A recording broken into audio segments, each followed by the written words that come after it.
Sam. Homeland Security can't find the blacklist target.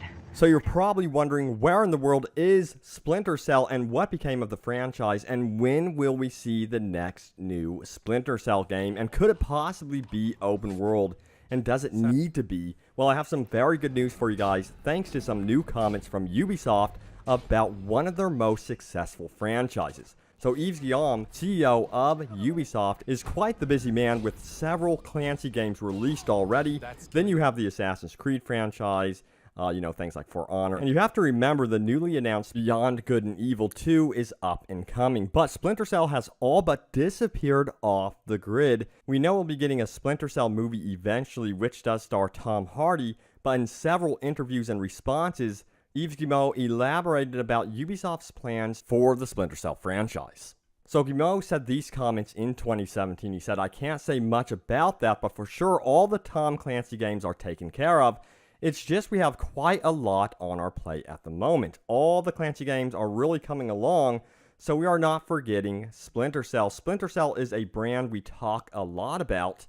It's also personally one of my favorite series. We don't have anything specific to share at the moment, but teams are working on different things, so stay tuned for more." And then he went on to elaborate, "We are receiving lots of sketches and proposals around the brand, and we're going to pick one up. I think you will be able to see something, but you will have to wait for that." End quote. Now, apparently, he said this all with quite the smile, indicating that perhaps something special is brewing in the background for Splinter Cell.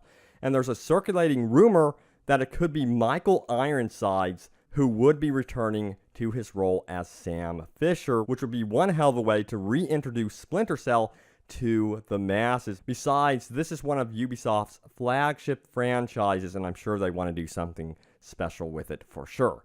And honestly, I think it's very wise they are not doing annual releases of their franchises. We can already see what that has done for the Assassin's Creed franchise and what taking a break does for a game like Assassin's Creed Origins. And I've already had the chance to play that one, and I could say it is quite different from its predecessors in all of the right ways. We want something fresh, we want something new, and I think that's what we're getting.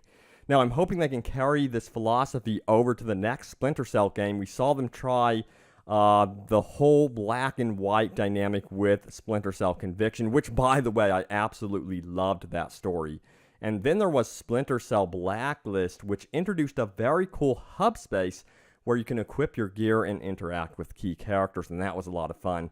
And one game I think that was kind of a missed opportunity, and this is outside of Ubisoft's umbrella, of course, is the stealth game Alpha Protocol by Obsidian Entertainment. And then of course, this was an RPG game. It had a promising premise, an RPG mixed with stealth and military-centric storyline. And I could see Splinter Cell kind of embracing this idea of a more RPG-heavy game, befriending allies and maintaining relationships to further obtain the next best piece of intel or gear, and in turn this would help players on the field.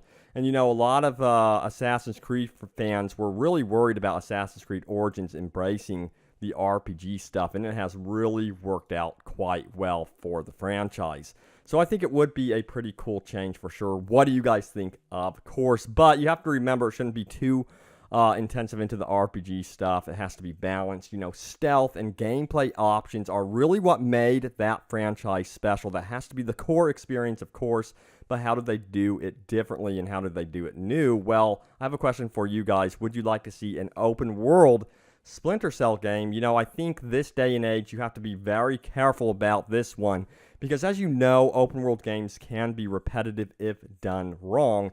But again, back to Assassin's Creed Origins, it is going to be, in my opinion, Ubisoft's biggest example on how to proceed forward with a lot of their open world games titles.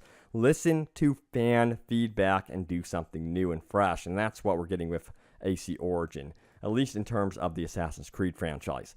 So not every game needs to be 100% open world. Besides, look at Rise of the Tomb Raider. It succeeded in giving us a beautiful world that was linear and semi-open at the same time. And this is honestly where I personally think Splinter Cell could really succeed big time with a world that has, more of an open and linear structure to it. It's, Rise of Tomb Raider still had those Uncharted moments, if you will. And, you know, that's one thing that I noticed Splinter Cell was introducing. And I know you guys are like me. You probably loved the Splinter Cell games. You miss them, and I would love to see them back. But also, you know, they had some fun multiplayer stuff in there as well. So I'm hoping that we see something really creative with multiplayer, that it doesn't overshadow the game, of course, and it's something special for Splinter Cell, because I feel like it has potential to have some sort of staying power instead of being played for a month and then disappearing. But guys, yeah, stay tuned here for more about the next big Splinter Cell game. It is happening and it is coming, and I'm hoping that it releases alongside a very good Splinter Cell movie. That sure would be nice to have a really good movie-based game about one of our favorite Ubisoft franchises. But guys, thanks for watching. I will see you later, and apparently sometime back in the world of Splinter Cell.